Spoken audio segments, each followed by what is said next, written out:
As president of the Northern with space, we to remember our pray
on the street saying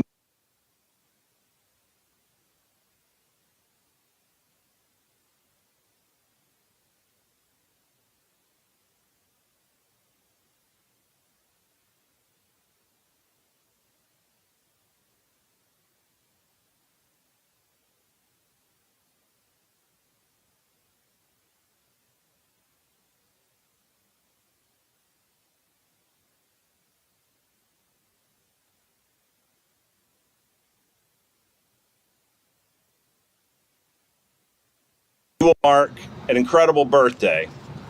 Next week we will celebrate the anniversary. Thank you for being here and everything you do. We have Judges Pendry and Moore with us as well. And then County Attorney Jordan Alice Turner. Jordan, where are you at? Sitting back there, along with Commonwealth Attorney Rob St. Kelly. Thank you all for being here today. You know, I had one set of remarks ready to go today, and I was sitting in a meeting on a construction, and I'm going to change what I want to talk about today, because I get the good fortune of sitting with people who really don't have time or desire to engage in politics or with politicians. Any of you that have ever walked door to door know that that's the vast majority of Americans. They just kind of want government to leave them alone. What those people sitting around that table know is that they give their government a lot in taxes. By and large, they want government to leave them alone. They want them to do a very few things. One of those things is they want that government to ensure that they come home to a safe neighborhood and that they don't have to be harassed and they don't have to live in fear for their families.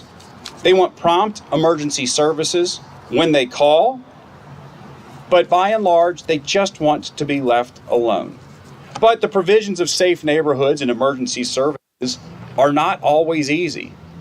Sometimes they make for a little bit difficult conversations. I'm going to pick on Josh here for a second. He may remember this or may not. 2015 or 16, Sunday morning about 2 o'clock, he calls me and he's like, "Hey, does so-and-so work for you?" And I was like, "Yeah." He goes, "Well, he's not going to be at work on Monday. He's in jail." And, you know, sometimes it's not always glamour, as you guys know far too well.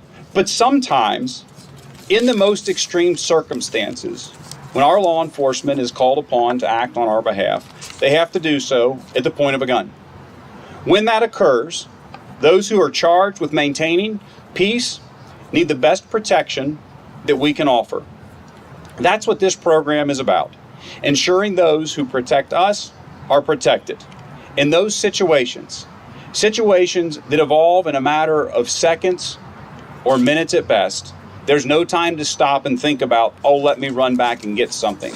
Oh, let me upgrade something. Oh, let me do something. No, these are situations that are far too fluid, and society must prepare well in advance to protect those who protect us. While we in the General Assembly, at best, are appropriators, we are proud to partner with Attorney General Coleman, with our local law enforcement leaders, to make sure that we're offering that protection. So to all of you today, thank you for your service. Thank you for your sacrifice. And I hope that this is a small signal of the appreciation and support that you enjoy from the General Assembly. At this time, I'd like to recognize the Chief Jeff Mallory of the Florence Police Department, who is one of the agencies that's received these grants. Chief Mallory was raised in Florence as a graduate of Boone County High School and Northern Kentucky University. Inspired by the events of 9/11, he changed his career from sales to law enforcement.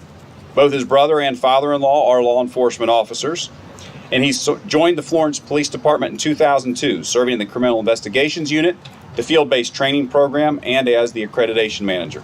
It's my honor to welcome to the podium Chief Jeff Mallory.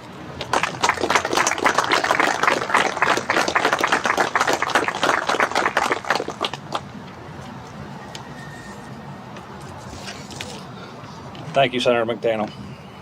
I'd like to begin by thanking the Attorney General's office for providing our department with body-worn armor through this vital program.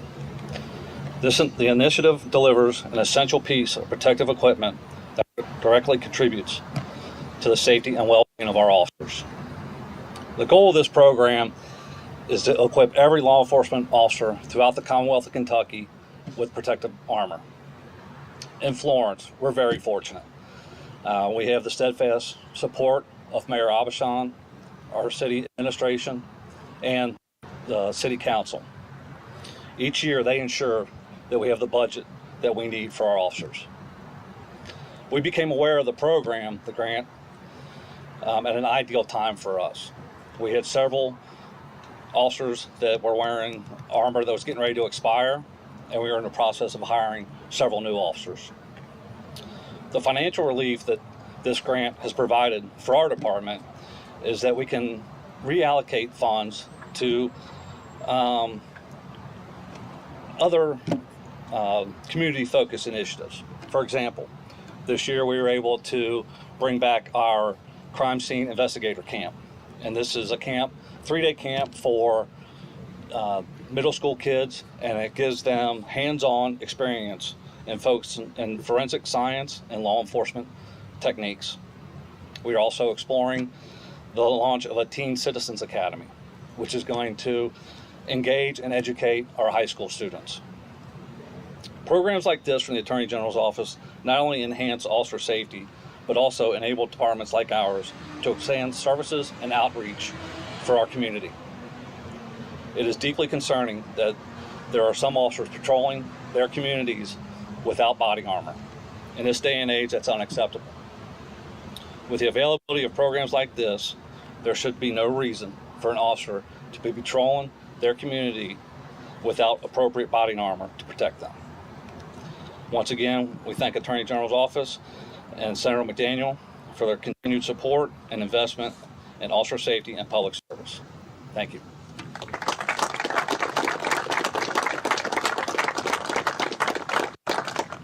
Next up is a man who dedicated the past 40 years of service to Northern Kentucky, from Newport to Erlanger, Fort Thomas, and the Campbell County Police Department. Now Sheriff Mike Jansen is in his third term as Campbell County Sheriff. Please welcome Sheriff Mike Jansen.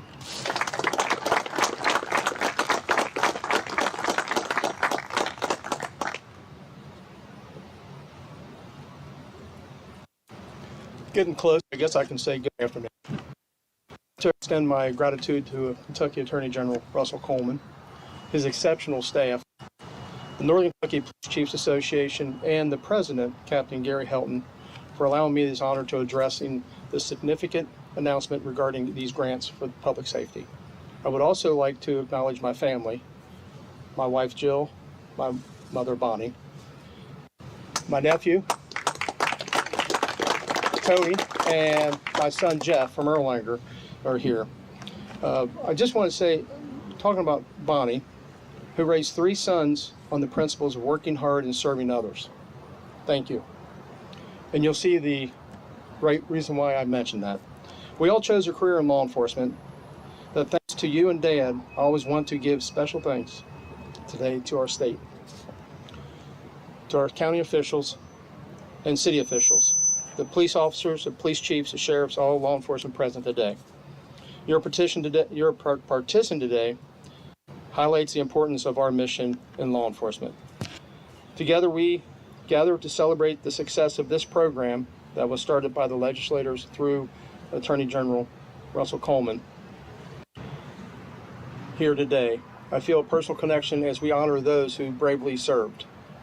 Let me take you back to a day that will live on my mind forever. On December 30th, 1984, my brother, Anthony Jansen Sr., was responding to a call involving a man with a gun in Newport. Tragically, upon responding to this call, he was struck by friendly fire while fulfilling his duties to protect others, leaving behind a wife of less than 3 years, 2 young children. My brother was only 25 at that time. There are no words that can describe the loss of my brother, Tony Sr. It was a devastating blow to my family. The years since have marked missed milestones like birthdays, graduations, weddings, etc. We are grateful for his service and is remembered. It is my hope that, thanks to this program like this, no more names will be added to this memorial wall. I've served just about 2 years when I lost my brother. I could have stepped away at that time from this career, but that was never an option. Jansens never give up. So with that, as myself and my brother Kenny walked behind the hearse, we both said we can't give it up. So, which exemplifies a service to all and a strong commitment to law enforcement. Take it a little bit deeper, from my great uncle Webb Davis, who served as sheriff of Harrison County back in the early 70s, to my brothers Kenny, Tony Sr., my nephew, Tony Jr., my twin boys, Michael and Jeffrey, our legacy continues to serve. And that's something we are extremely proud of. At the beginning of my career, we were always looking for ways to protect ourselves and our fellow officers. I can still remember sitting in the kitchen with my parents, stressing the very importance of getting a vest before you hit the road. Despite their high cost and limited availability, we were able to secure one But take back where the financial comes in. In 1980, a vest cost an average of $300. Today, that would be roughly $1,200. But through them refining and taking care of the cost and making sure we use technology, we're able to get a vest around $800. Thank you, General. Appreciate you. Appreciate the senators. Today, 42 years later, I am honored to see the Commonwealth of Kentucky under Attorney General's leadership taking decisive action to secure funding for the safety of our dedicated officers. All deputies and officers deserve the ability to serving knowing that they return home safely to their loved ones after each shift. That's priority one, guys. Priority one. Thank you for being here today to honor those who paid the ultimate sacrifice and to reaffirm our commitment to the safety of our law enforcement community. Thank you.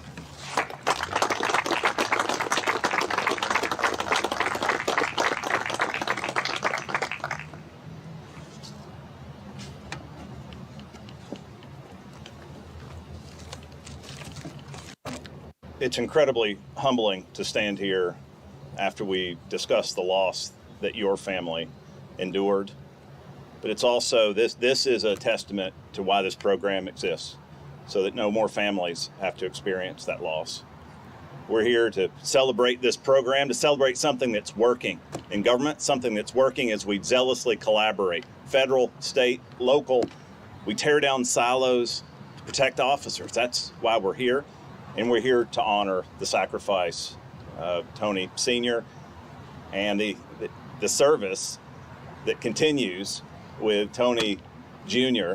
and a couple of bright, beautiful little girls that he brought here. A lot to be proud of there. So with that, we'll open the floor up to any questions that you might have. I will end with where I'll start and say these last 24 hours have been a great day, great period of time for the good guys. And this is something to celebrate here today, and happy to take any questions that you may have.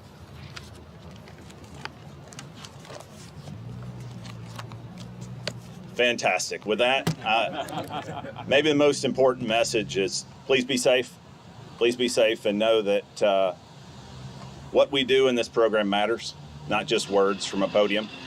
Get this word out, please. Other agencies that haven't applied, at conferences with other chiefs, with other sheriffs, with FOP, get the word out there. This program exists. These resources are available. At the end of the day, our job is to protect you.